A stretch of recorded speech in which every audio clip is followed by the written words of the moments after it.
Top FM. More music variety. Top. Ya, baik Top Mania masih di 95.1 inspirasi kita semuanya dan masih di podcast Radio Top FM untuk malam hari ini dan masih bersama narasumber kita.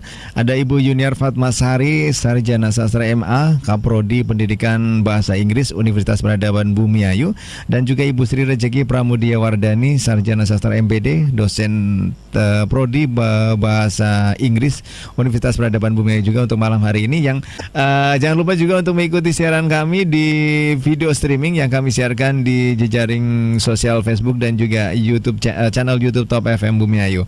Jangan lupa juga like, komen dan juga subscribe untuk Top Mania semuanya, dan biar tambah banyak subscribe-nya, banyak rezekinya gitu ya. Amin. Ya, Ibu Yuniar. Ya, kadang kayak saya kan makan apa ya? Kalau orang makan singkong aja kan ngomong Inggris gitu ya, lidahnya kaku gitu. Nah, ini sebenarnya seperti apa sih Bu? Biar teknik pembelajaran seperti yang mungkin Ibu lakukan di Universitas Peradaban Bumiayu agar lidahnya ini bisa keluh, bisa untuk bahasa Inggris, lemes bahasa Inggris. Iya, sebenarnya kalau misalnya mau belajar bahasa Inggris seperti native, namanya native, like native speakers, itu kita harus sering-sering dengerin mereka ngomong dulu. Jadi kalau misalnya kita sudah secara kuping, telinga itu sudah merekam gitu ya? Sudah merekam, itu baru kita harus bisa memproduksinya seperti itu. Jadi saya selalu menekankan ke mahasiswa bahwa orang Indonesia itu, bahwa bahasa Inggris itu adalah bahasa Inggris itu adalah bahasa sebenarnya di antara bahasa yang lain yang paling mudah dipelajari sebenarnya. Termasuk iya, karena dia itu sebenarnya untuk secara strukturnya juga sebenarnya kan hampir mirip dengan kita kan, subjek, predikat, objek gitu kan. Sebenarnya lebih mudah. Kayak misalnya orang Jepang malah beda lagi, objeknya di depan, ya kan. Jadi ada kesamaan itu sehingga seharusnya bisa lebih mudah. Nah, saya kembali lagi ke situ, mereka itu harus banyak mendengarkan gitu kan, mendengarkan native speaker speaks in English, so finally they can produce the word gitu loh. Sama aja sih seperti kayak anak kecil, kita kan kalau mengajarkan bayi itu kan pasti dengerin dulu dong dari kitanya gitu kan. Misalnya makan, akhirnya mereka automatically sometimes when they are ready, ketika mereka siap itu pasti mereka akan ngomong makan gitu kan, walaupun belum secara sempurna gitu. Nah, permasalahannya adalah karena kita itu sudah punya mother tongue gitu, karena kita sudah punya bahasa ibu, bahasa Indonesia, bahasa Jawa, sehingga akan mempengaruhi itu tadi, keluhnya itu tadi ya. Dan satu lagi, sebenarnya kita juga harus ngerti bahwa possibility-nya sangat luas gitu kan, untuk kita bisa sangat mirip dengan mereka seperti itu. Jadi misalnya ya, kita tidak punya sound atau bunyi R atau apa. Nah, kita mencoba untuk memproduksi suara tersebut. Nah, itu saya selalu menekankan kepada mahasiswa karena menjual gitu kan. Ketika mereka bisa ngomong bahasa Inggris dengan lancar, kemudian speakingnya like native gitu kan, seperti orang-orang mereka yang ngomongnya seperti itu, sehingga orang yang melihatnya, oh, she can speak English gitu kan, dia bisa ngomong bahasa Inggris, dia jadiin guru aja lah di sekolahku gitu kan. Nah, itu karena nggak sorry untuk dosen writing ya. Maksudnya karena memang menurut saya tampilan utama itu ya speakingnya gitu. Ketika she can speak English very fluently and then they can speak English naturally without thinking anymore, automatically speaking English gitu, mereka yang lihat, aku mau jadiin dia jadi ininya aku deh, pacar aku atau apa gitu. Seperti itu. Jadi saya selalu menekankan itu ke mahasiswa. Cuma memang permasalahannya itu tadi yang Mas Bayu rasakan gitu kan. Itu perlu practice more and more. Coba Mas. Senam lidah mungkin. Boleh gitu kan. Saya dulu ingat sama dosen saya, ketika kamu belajar bahasa Inggris, mengucapkan, berusahalah untuk membuka mulutmu selebar mungkin gitu. Jadi jangan menggunakan pakemnya kita. Misalnya A ya A biasa, R, father, gitu kan ya, kita harus ngikutin gitu caranya. Berarti seperti memang itu. lidah ini struktur lidah mulut ini memang harus betul-betul terbentuk gitu ya. Iya, harus dibentuk dengan praktis itu tadi gitu. Jadi nanti dialeknya kita yang Jawa, dialek bener aksennya kita yang Jawa atau apa itu bisa hilang seperti itu. Ya, mungkin di sekolah di kampus ini juga untuk saat perkuliahan bahasa Inggris memang, atau mungkin di lingkungan kampus Universitas Peradama sendiri menggunakan bahasa harian bahasa Inggris atau gimana, Bu? Ya, jadi saya Ada selalu menekankan ke dosen juga untuk Prodi bahasa Inggris. Iya, selalu menggunakan bahasa Inggris, dan mahasiswa juga harus menggunakan bahasa Inggris. Karena ini memang tadi yang seperti disampaikan Ibu Dani, ini memang bahasa Inggris ini perlu pengasahan seperti itu, Bu. Yes, absolutely, Mas. Kalau kita like me, like you, sorry, like us ya. We are Javanese, right?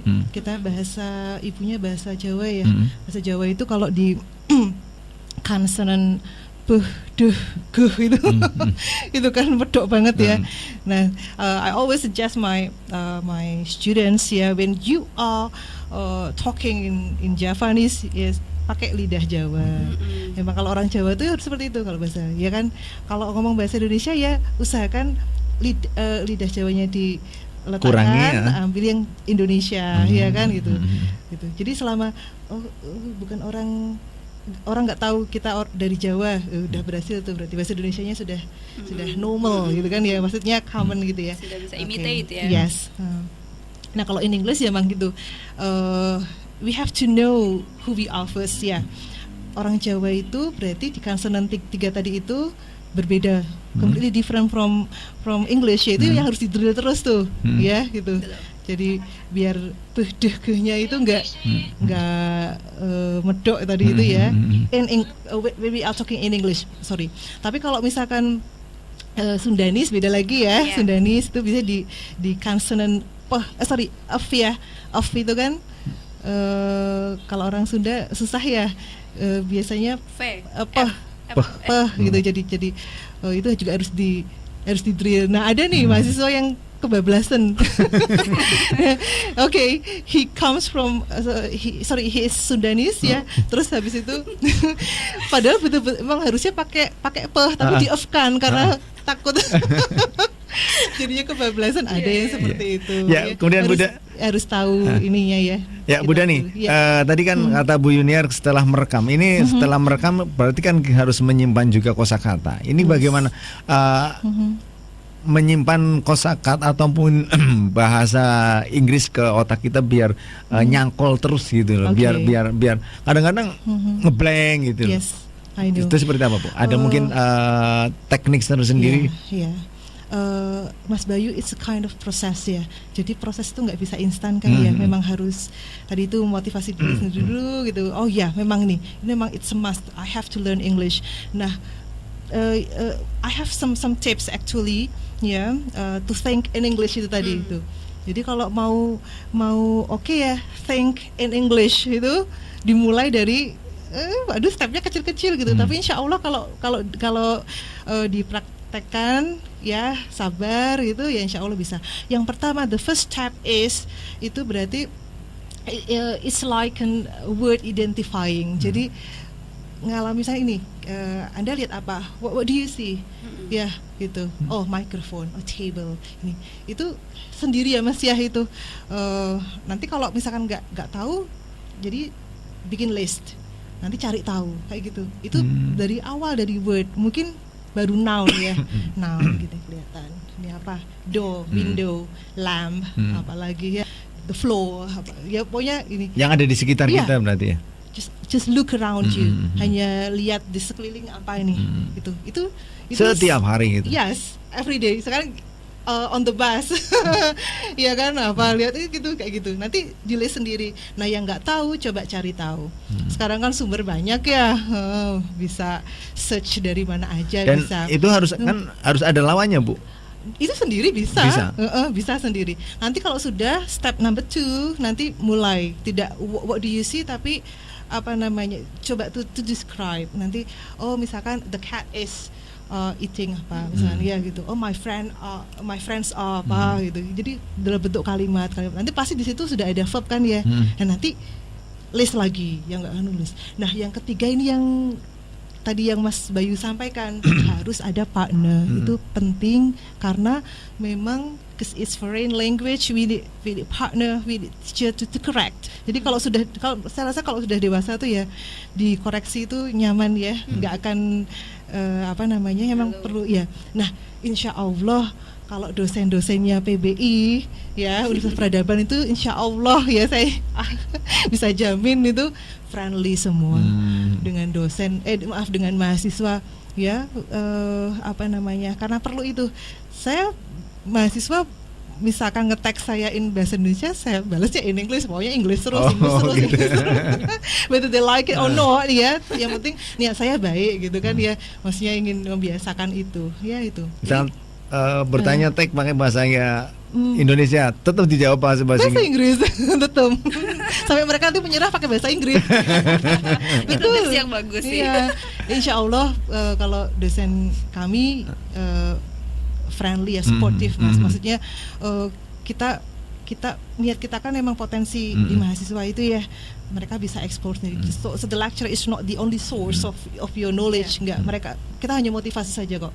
Ya, memfasilitasi, memotivasi mereka, bisa beyond, bisa di atasnya dosen, bisa, insya Allah bisa. Kita yakin itu. Terus nah ini agak sulit yang tadi Bu Yuniar sampaikan itu. Jadi kayak environment-nya itu tadi itu ya, menyukai membiasakan mendengarkan misalkan English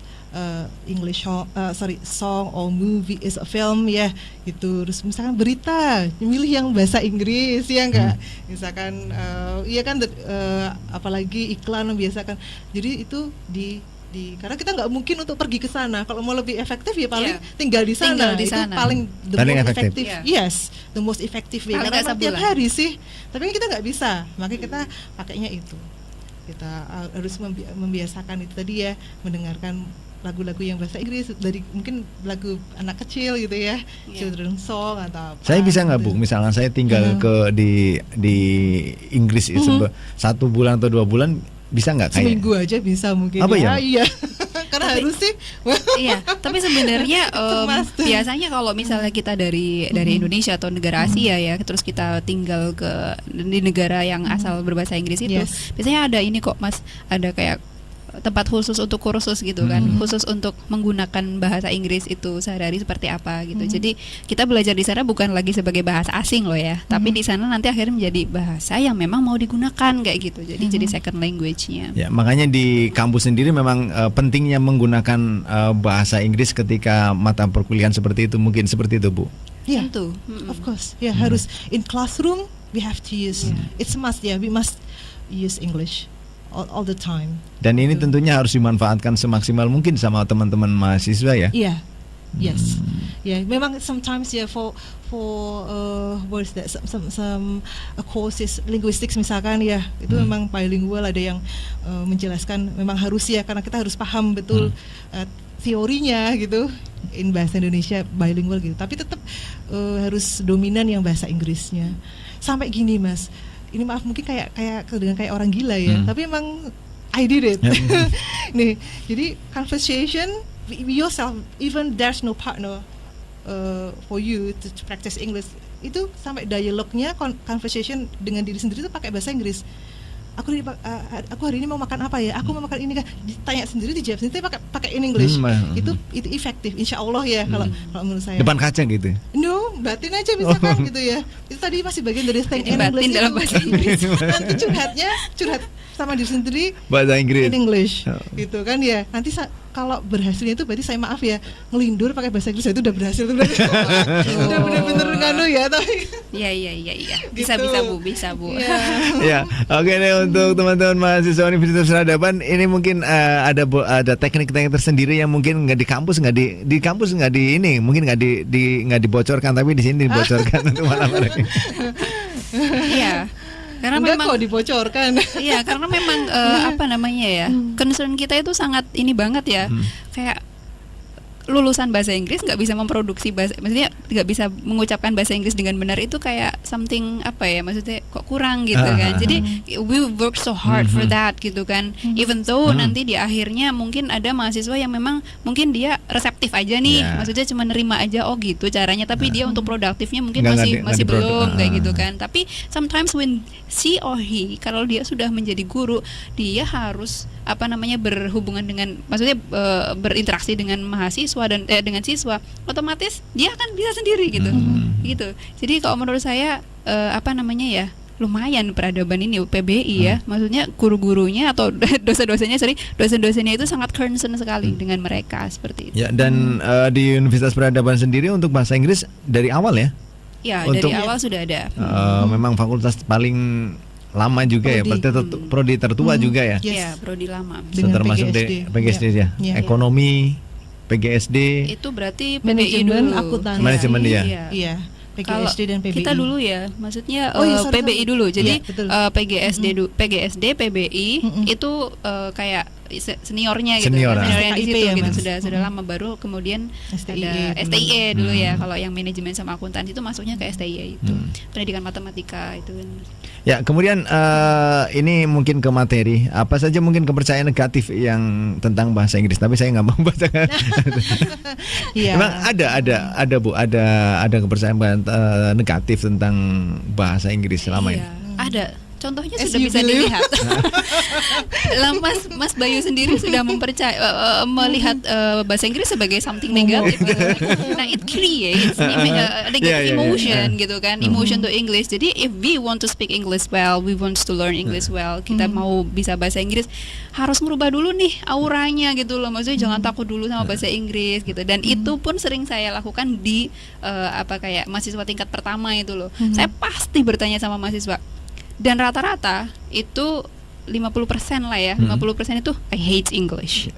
That's the answer gitu kan. Loh, Berarti tidak saya hitung gitu ya Bu. iya gitu. Terus Common. iya, but after that gitu, setelah mereka mengikuti dan seterusnya, wow, I love English gitu. Jadinya memang harus di awal aku harus tahu dulu gitu kan. Oh, mereka itu memang sekian nggak suka sama bahasa Inggris karena ini negatifnya gitu.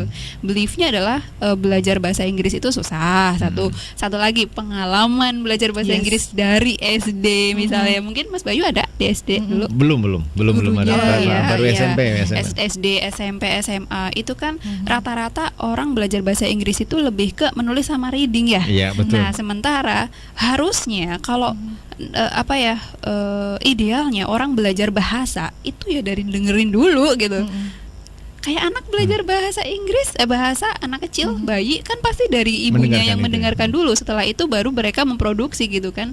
Nah, masalahnya memang satu lagi, balik lagi ke layernya gitu Bu Dan. Jadi because English is still a foreign language here, karena bahasa Inggris masih bahasa asing, sehingga di sekolah-sekolah dan seterusnya itu kita belajarnya kayak ke reading writing karena untuk tujuan akademisi. Kayak bisa ngerjain tes TOEFL, kayak bisa ngerjain tes-tesnya. Berapa Mas nilainya Mas dulu Mas bahasa Inggris? Bahasa Inggris saya berapa sih? Iya, seperti itulah. Saya dulu kuliah aja semester 2 pas karena DO. Pernah punya pengalaman guru bahasa Inggrisnya galak biasanya ya. Enggak juga, Itu cuma bisa. susah dimengerti. Susah dimengerti itu yang mungkin jadi agak. Tapi teman-temannya suka padahal apa mungkin karena individunya people-nya sing gimana gitu loh. Jadi atau mungkin karena saya ke people sendiri yang nggak suka atau gimana, jadi agak-agak ngeblank gitu kan pelajaran itu. Ya baik Bu Yunia dan juga Bu Dani, masih kita akan lanjutkan untuk bincang-bincang kita. Mungkin masih ada satu sesi sebelum kita break sebentar dulu untuk beberapa pariwara yang mau lewat terlebih dahulu. Anda masih di 95.1 Top FM. Inspirasi kita semua. Satu nusa, satu bangsa, satu Indonesia.